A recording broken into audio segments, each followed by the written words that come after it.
10, St. Louis City's chief financial officer now calling for a pause and a do-over of a multi-million-dollar grant program for North St. Louis businesses. Today, Comptroller Darlene Green's office released a preliminary risk assessment of the North City Commercial Corridor Grant Program.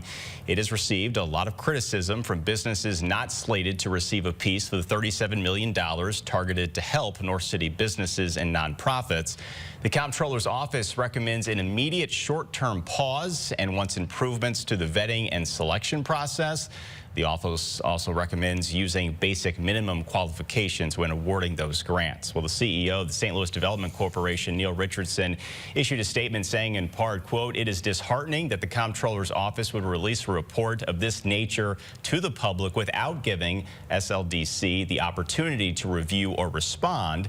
Richardson went on to say, "We look forward to having that conversation with the Comptroller's office next week to rectify the misinformation and unfounded conclusions the recommendations are based on."